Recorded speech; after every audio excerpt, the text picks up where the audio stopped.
Singa Barat melakukan strategi atas nama ajaran baru. Nah di sini semakin pelik akibat posisi Majapahit yang sudah terbongkar pagarnya, tidak ada armada lautnya, sudah wes gak karu-karuan kisahnya karena dianeksasi oleh Demak. Kacau sampai ke sini. Akhirnya muncul Portugis, Inggris, Belanda, Jepang. Yang paling ditinggalkan sisa-sisanya gitu, budaya Ming. Tidak budaya usah C tadi ya, Ming aja. Itu menganeksasi kita dengan safari budaya. Dengan sistem membangun kelenteng. Benar. Tapi apa-apa itu halus. Tapi tidak terjadi hal yang terlalu berat lah kalau di situ. Cuma akhirnya ya atau mungkin gini. Ras DNA yang akan diubah pelan-pelan. Karena kita mengetahui bangsa kita adalah bangsa besar. Tidak masalah. Itu karena hegemoni dan aneksasi secara DNA. Tidak masalah. Tapi yang paling bermasalah ketika Belanda ya mengirim ahli propaganda, Snoep Horgen.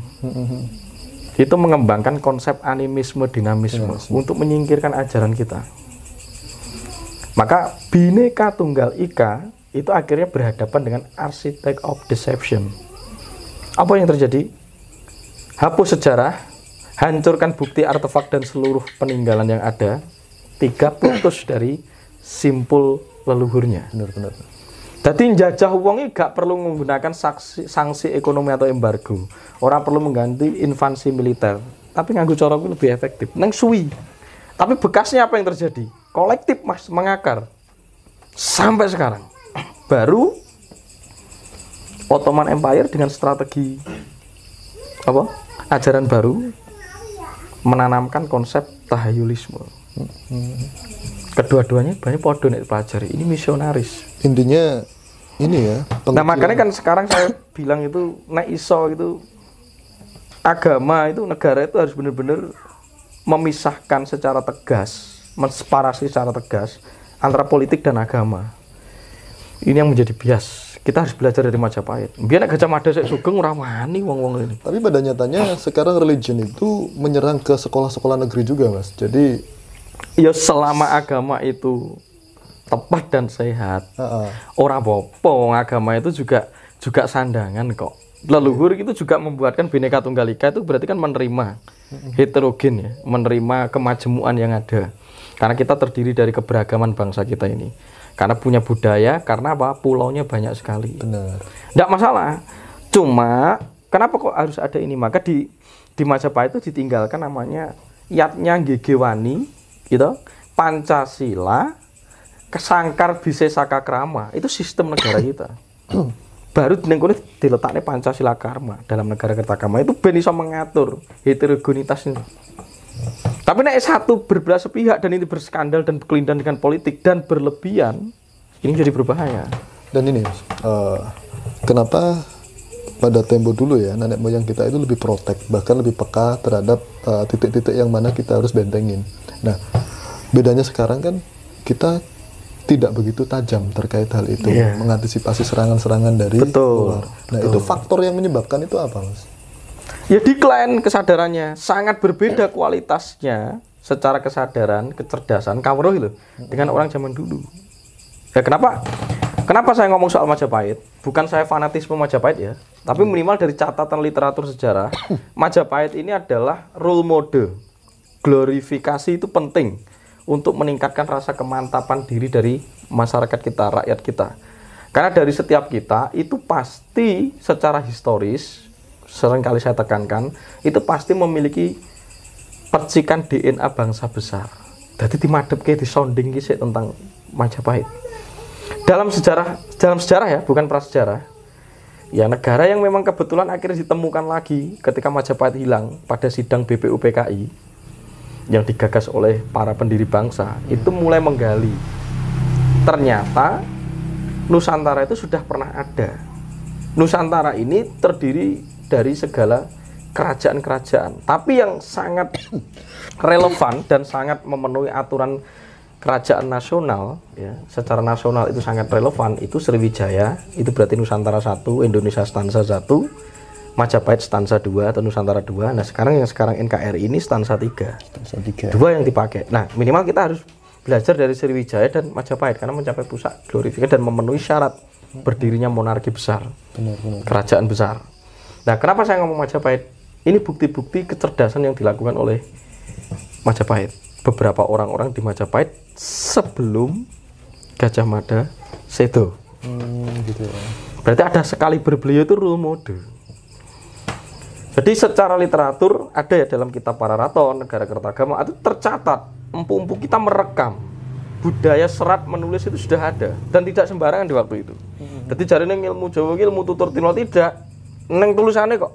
Cuma kan gak gelem golek karena tadi masuk neng architect of deception, kaburkan, hilangkan, kan gitu ya. Bagian dari pengerdilan mental kita. Kita harus belajar agar suatu ketika tidak terulang apa yang terjadi seperti Majapahit itu. Kita harus berani studi kasus. Kenapa leluhur pernah membangun itu, Gajah Mada hanya 72 tahun 72 sampai 75 tahun bisa membawa begini sampai neng puncak ya glorifikasi ini. Kenapa kok bisa begini? Kita harus belajar dari situ. Majapahit memiliki batas wilayah tegas. Ya, batas wilayahnya kalau di utara itu Laut Cina Selatan. Tegas jelas batas Majapahit. Terus ketika di timur itu Laut Banda Seram Arafuru. Terus nenggone kulon gitu dibatasi oleh Filipina. Terus nenggone kidul Selandia Baru. Itu tegas. Gitu. Itu batas tegasnya. Tapi ini yang hebat karena ada bukti footprint, jejak kaki. Majapahit itu memiliki batas imajiner. Akhirnya zaman dulu itu sudah menyadat namanya kalau sekarang di tradisi militer itu mustang, musuh praanggapan. Jadi sudah diletakkan ini calon musuh ora itu sudah dihitung mas dari zaman dulu. Makanya untuk meredam agresivitas dari Singa Utara itu ditanamkan Nanyang Connection, negara persekutuan kontributor, satelit ya kalau sekarang negara satelit. Untuk meredam agresivitas itu minimal nek sampai urung teko kene wis kesel ngono dhisik, itu strategi. Benar. Makanya nek secara imajiner ya batas-batas Majapahit itu sampai ke Madagaskar. Itu wilayah utara. Nanti wilayah timur itu sampai neng gone Pulau Paskah di Sili. Kidul Selandia Baru. Nah, jadi semua ini dibatasi. Ya, dibatasi semua. Terus utaranya Filipina. Itu batas tegasnya. Terus itu batas imajiner ya. Terus ketika batas tegas, ini yang sing terliterasi ya. Jelas tegas itu saiki sing etan itu Samudra Hindia. Jawa bagian selatan itu batas selatan. Samudra Hindia Barat Sumatera itu bagian barat. Nah, bagian utaranya laut Cina Selatan, timurnya Banda Seram Arafuru. Itu sing ditemukan tegas sekarang yang terjadi. Tapi sudah punya batas imajiner. Itu untuk meredam. Nek musuh orang teko kene kokone wis tak cegati. Karena ada bukti footprint. Ya, kalau tidak salah di Madagaskar, di Filipina dan di Pulau Paskah itu ada beberapa bahasa-bahasa yang sama dengan bahasa Jawa. Loro, telu, ngono kene bahasa di sana. Itu footprint. Jadi meninggalkan mandala atau jejak kaki ya. Di waktu itu. Nah itu salah satu, wah berarti skala berpikir orang zaman dulu itu sudah on. Hasil dari olah rasa tapi harus on. Nah sekarang itu banyak orang yang hanya in. Ini apa? Aku tak olah rasa. Lah dampak dari olah rasa itu untuk menjalankan misi jiwa di dalam kehidupan. Oke, wong sing saiki itu gak memayu-ayu ning bawono, tidak mengenali misinya karena lali karo jati dirine. Ketika dia tidak mengerti dan menemukan jati diri yang seharusnya digunakan untuk menjalankan misi dalam kehidupan, ya tidak bisa kamu membangun sebuah peradaban karena jati diri itu ketika untuk individu itu melahirkan namanya adab. Skala besar kolektif melahirkan namanya peradaban. Nah sekarang sudah hilang luntur. Ini menjadi masalah. Titik temu kenapa kita harus dikris. Nah kita harus belajar lagi. Lalu kurikulum apa sih yang dilakukan oleh role model kita? Ya seperti Airlangga, Tribuana Tuggadewi, Mahapati Gajah Mada. Itu dia melakukan atau mempelajari ilmu apa? Itu yang harusnya kita gali. Sekarang disesat-sesat no. Nah ya sudah. Yes, karena ini dosa nanti dosa kita secara bareng-bareng itu awidya, ketidaksadaran atau kebodohan. Ya akhirnya gini. Lah saking wong ki bodoh kan wong gak ngerti. Ya akhirnya kesandung-sandung. Ya ora apa-apa itu hukum alam itu kasus nyata nih. Padahal kita sejatinya Nah, itu salah, ya. itu. Tapi nek detailnya banyak itu kira-kira. Oke Mas, lanjut ke next question. Apakah benar raga halus itu bisa keluar dari raga? Dan jika itu terjadi saat meditasi, apa bahayanya? Dan jika pelaku meditasi trauma karena punya pengalaman tersebut, bagaimana solusinya? Kasusnya itu si raga halus melihat jasadnya yang sedang duduk meditasi, mungkin seperti itu. Raga halus. Ini bahasanya sopo itu? Oke, saya kadang ini sing marai mempersulit itu juga budaya tutur atau bahasa. Sing jenenge raga ya kuwi wis jelas raga kuwi sifatnya kasar. Nek sing diarani alus kuwi diarani sukma. Itu nek nganggo basa Jawa kawi sing disadur dari bahasa serapan Sansekerta. Nek nganggo basane Islam, Muslim, jasad. Sing halus nafs dan roh. Nah kadang dicampur-campur ini malah bingung. Oke, saya langsung ke wilayah substansinya saja. Jadi ketika kula meditasi, Mas, kula kok iso ningali awak kula piyambak niku pripun. Itu adalah aspek alam mental. Jadi disitulah ada mental kita yang kebetulan sangat dekat dengan diri kita. Enek mental kita yang dekat. Nah mental kita yang dekat itu juga disebut dari buah sukma sariro. Itu aktivitas dari sukma sariro. Itu masih berada di wilayah kepribadian atau sukma yang masih teridentitas. Itu dari sukma sariro.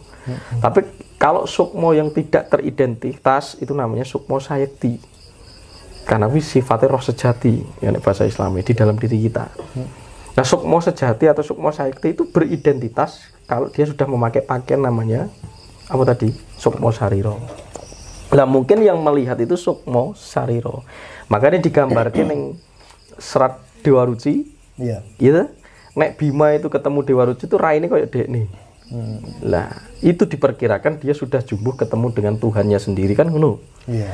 Lah mungkin karena terbawa informasi itu, kadang wong meditasi ki pengen golek raine dhewe. Ojo. Ketika sudah kamu ada motif malah tidak ketemu. Akhirnya muncul seperti ini. Atau kula gak enek motifnya Mas, tapi secara tidak langsung darah dan tubuh itu merekam dari sesuatu yang pernah ada. Mbuh saka mbahmu, saka tanggamu, saka buku, mungkin Anda pernah merekam informasi itu. Akhirnya di alam-alam bawah sadar itu terekam bahwa nek ketemu iso ndelok raiku dhewe, kuwi wis apik mergo ketemu sing memungkinkan itu sing sejati karo aku. Akhirnya terus iso ndelok tubuhnya sendiri. Iya, iya. Ora masalah, gak masalah ketika kita tidak memberi penilaian berlebihan. Yang jadi masalah itu kita membeli mental berlebihan, penilaian berlebihan. Over gitu jadi. Over. Nah, kita over ini gak sehat. Tapi nek jenenge wong delok tok, delok ya delok wae. Nah kadang wong bar delok, lho kok apik pengen duweni, pengen nyolong, pengen apa. Itu menjadi masalah. Hasrat itu loh yang menjadi masalah. Tapi nek kita hanya menyaksi ingsun anyakseni, ya sudah bersaksi saja. Jangan ada motif. Maka melihatlah karena kamu tidak ingin melihat, atau melihatlah karena itu apa adanya, bukan karena ingin melihat. Jadi kesannya nature gitu ya. Mengalir tuh. Mengalir. Apa adanya. Ya apa-apa itu fenomena oke, tapi ojo sampai reaktif. Ya. Jadi aksi itu tidak perlu diberi reaksi berlebihan. Kalau kita ada aksi semedi, ya aksi. Kita laku untuk semedi, kita laku untuk apa? Jangan reaktif. Reaktif tidak pada tempatnya itu juga menjadi masalah. Kecuali nek ngarep nang ulo ya reaktif. Gitu? Aksi ono truk reaktif. Tapi nek urusan sing seperti ini ojo reaktif. Iya. Amati saja, dia akan lebu. Ketika kita cuma mengamati, koyo ndelok TV lho Mas, koyo ndelok film lho. Iya. Ojo nyimpulke dhisik. Didelok sik sampai rampung sik. Sama ketika mengamati, ini akan selesai, lepas masuk bertransformasi kepada lembah selanjutnya, kepada pesan selanjutnya. Nah, cuma kadang kan kalau kita sudah terbenturan dengan alam-alam mental itu, wah akhirnya digedek-gedek. Aku ketemu iki diswonding gitu terus. Benar. Ini yang ya jelas nek ini tahayul ini menurut saya. Karena akan mengganggu kualitas berpikir kita, Mas. Kualitas nalar kita itu terganggu. Akhirnya apa? Egois, rumongso bisa, rumongso weruh, ning gak ngerti werdi, gak ngerti artine piye. Yang kita takutkan kan Neng halu. digunakan untuk halusinasi dan menghalusinasi orang lain. Nek halusinasi dhewe gak apa-apa loh ya, tapi nek menghalusinasi orang lain ini yang jadi masalah. Iya.